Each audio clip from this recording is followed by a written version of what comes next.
પંચમહાલ જિલ્લાના જીવાદોરી સમાન પાનમ ડેમમાંથી રૂલ લેવલ સપાટી જાળવવા માટે સતત બીજા દિવસે પણ પાણી છોડાયું. પાનમ ડેમના 2 ગેટ ખોલીને 4 ફૂટ ખોલીને 9840 ક્યુસેક પાણી પાનમ નદીમાં છોડવામાં આવ્યું.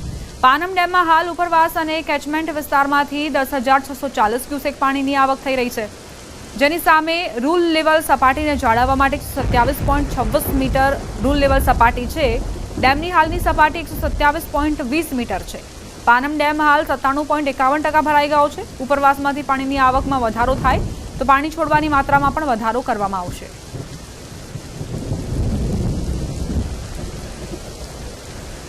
મહેસાણાના ધરોઈ ડેમના વધુ 2 ગેટ ખોલાયા. ધરોઈ ડેમના હાલમાં 4 ગેટ ખોલવામાં આવ્યા છે. 2 ગેટ 6 ફૂટ અને 2 ગેટ 4 ફૂટ ખોલવામાં આવ્યા.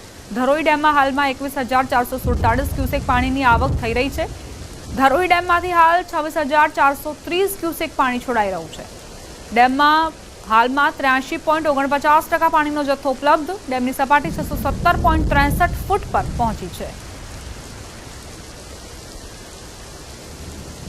મહેસાણામાં સતત પાણીની આવક થઈ રહી છે અને એવામાં ધરોઈ ડેમની વાત કરીએ તો 2 ગેટ 6 ફૂટ અને 2 ગેટ 4 ફૂટ ખોલવામાં આવ્યા છે. ડેમમાં હાલમાં 21,447 ક્યુસેક પાણીની આવક થઈ રહી છે.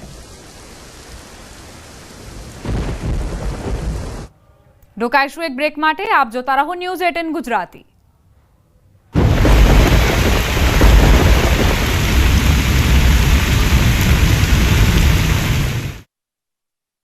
નમસ્કાર, આપ જોઈ રહ્યા છો ન્યૂઝ 18 ગુજરાતી. આપણું ગુજરાત સાથે હું છું સિદ્ધાર્થ ધોકિયા. મહત્વના સમાચારથી કરી શરૂઆત.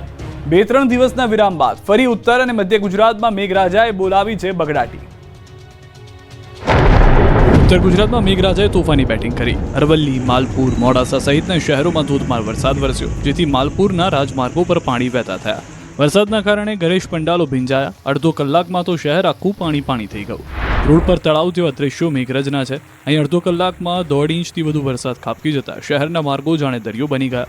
આંબાવાડી રોડ, ગાયત્રી સોસાયટી અને નવજીવન સોસાયટી આગળ તળાવ જેવા દ્રશ્યો જોવા મળ્યા. કમર સુધીના પાણી ભરાયા તો રોડ પર પાર્ક કરેલા વાહનો પણ ડૂબ્યા, જેથી લોકોના ઘરમાં જ પુરાઈ રહેવાનો વારો આવ્યો. બીજી તરફ સાબરકાંઠામાં ભારે વરસાદથી નદીઓ ગાંડીતુર બની. સાબરકાંઠાની હાથમતી નદીમાં પાણીની પુષ્કળ આવક થઈ. જળાશય 100% ભરાયું. શહેરમાં આવેલ હાથમતી પિકઅપ વિયર ઓવરફ્લો થઈ જતા પાણી નદીમાં વહી રહ્યું છે. ન્યાય મંદિરથી મહેતાપુરા તરફ જતા કોઝવે પરથી વહ્યું પાણી. કોઝવેના બંને છેડે પોલીસે બેરિકેડિંગ કરી રોડ બંધ કર્યો.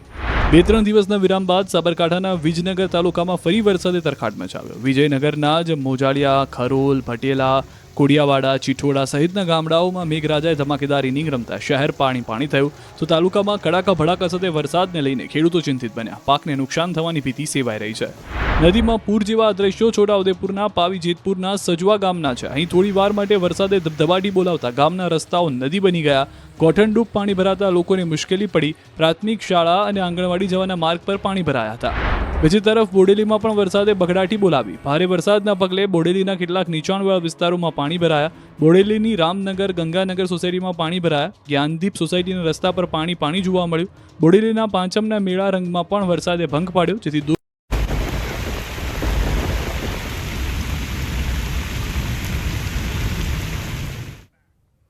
Welcome back. અરવલ્લીના મોડાસાના માજમ ડેમના 4 દરવાજા ખોલાયા.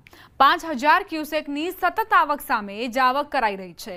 4 દરવાજા 2.5 ફૂટ ખોલીને 5,000 ક્યુસેક પાણી છોડાયું છે. 3 તાલુકાના 30 ગામોને એલર્ટ કરાયા છે. કોઝવે વિસ્તારના રસ્તા પર પસાર ન થવા સૂચના આપવામાં આવી છે. ઉપરવાસમાં ભારે વરસાદના પગલે ડેમમાં પાણીની આવક વધી છે. રાત્રિના સમયે માજમ ડેમમાં 4,000 ક્યુસેક પાણીની આવક થતાં 5,000 ક્યુસેક પાણી છોડાયું. વાત્રક ડેમમાં પણ 14,000 જેટલા ક્યુસેક પાણીની આવક. વૈડી મેશ્વો ડેમમાં પણ પાણીની આવક થતાં જળાશયો છલકાયા.